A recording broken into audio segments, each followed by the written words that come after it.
Assalamualaikum warahmatullahi wabarakatuh. Sebelumnya perkenalkan saya Muhammad Damri BP 2016-0016.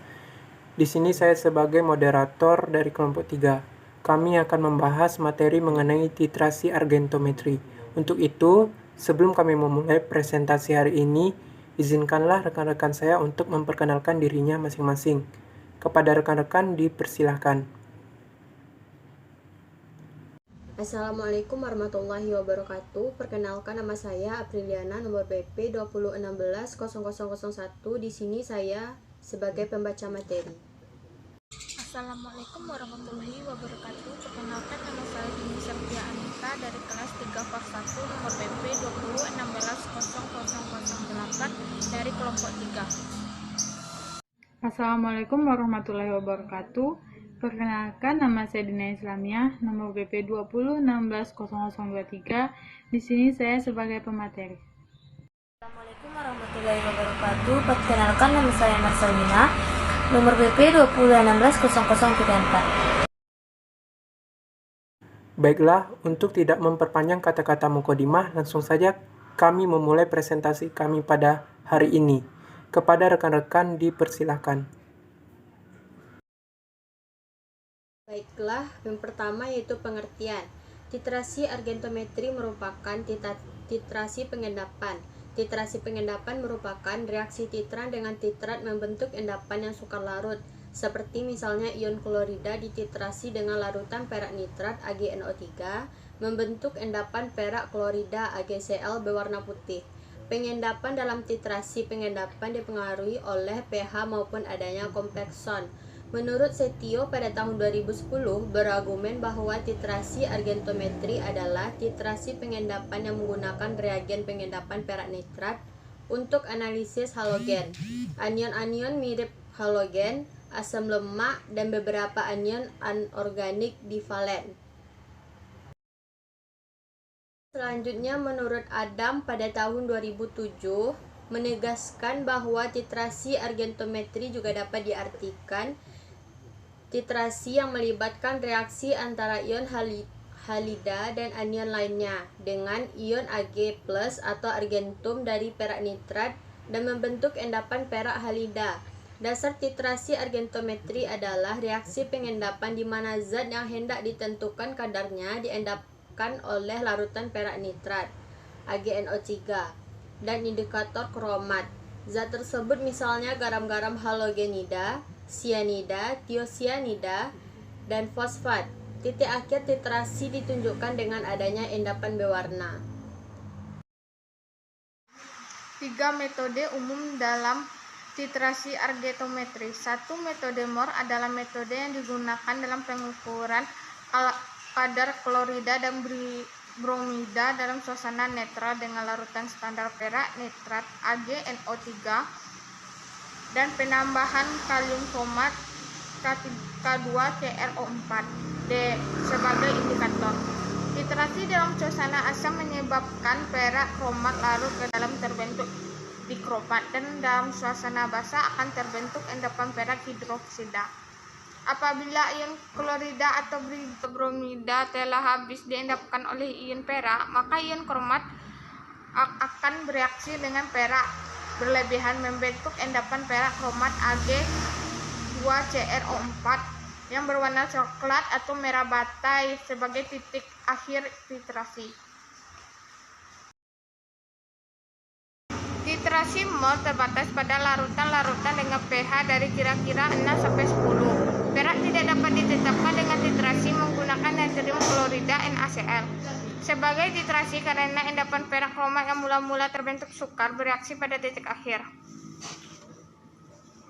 Larutan klorida dan bromida dalam suasana netral atau agak katalis dititrasi dengan larutan titer perak nitrat AgNO3 menggunakan indikator kalium kromat K2CrO4.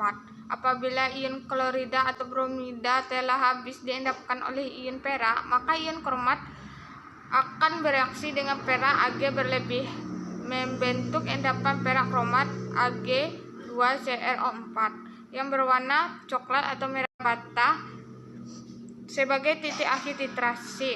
Kelebihan indikator yang berwarna kuning akan mengganggu warna.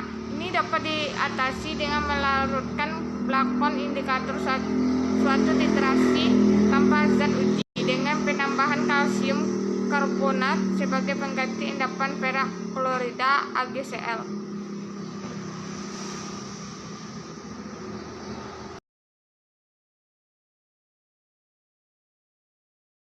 Baik, yaitu selanjutnya adalah metode Volhard. Didasarkan pada pengendapan perak tiosianat dalam larutan asam nitrat dengan menggunakan ion besi 3 untuk meneliti ion tiosianat berlebih.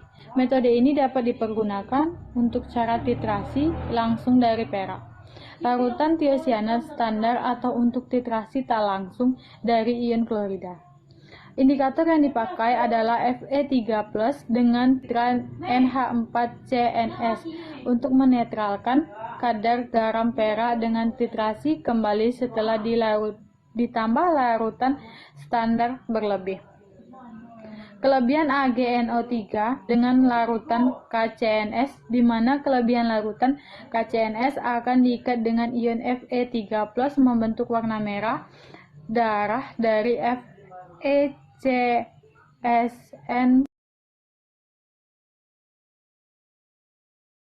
Metode Fajans adalah sama seperti cara Moh, hanya terdapat perbedaan pada jenis indikator yang digunakan.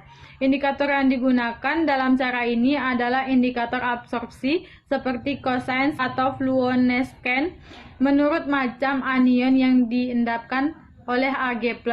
Titrannya adalah AgNO3 hingga suspensi violet menjadi merah. Indikator absorpsi adalah zat yang dapat diserap oleh permukaan endapan dan menyebabkan timbulnya warna. Pengendapan ini dapat diatur agar terjadi pada titik ekivalen, antara lain dengan cara memilih macam indikator yang dipakai dan pH.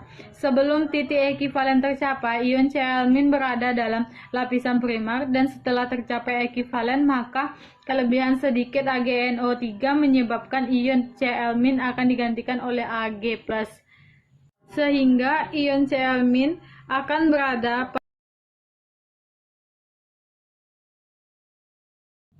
Baik, selanjutnya yaitu titrasi. Argentometri dipengaruhi oleh beberapa faktor yang dapat mempengaruhi pembentukan endapan. Faktor-faktor tersebut antara lain: yang pertama, temperatur; yang kedua, sifat alami pelarut; yang ketiga, pengaruh ion sejenis; yang keempat, pengaruh pH; yang kelima, pengaruh hidrolisis; yang keenam, pengaruh ion kompleks. Materi selanjutnya yaitu titrasi argentometri pada pengukuran klorida dapat dipengaruhi oleh ion-ion pengganggu. Firman pada tahun 2009 berargumen dengan mengatakan ion dapat mengganggu dalam penetapan kadar klorida. Metode argentometri atau pengendapan ialah bahan-bahan yang terdapat dalam air minum dalam jumlah yang normal yang tidak mengganggu. Ion pengganggu tersebut antara lain yaitu bromida, iodida, dan sianida yang menyebabkan ekivalen dengan konsentrasi klorida. Lalu ion sulfida, tiosulfat, dan sulfit.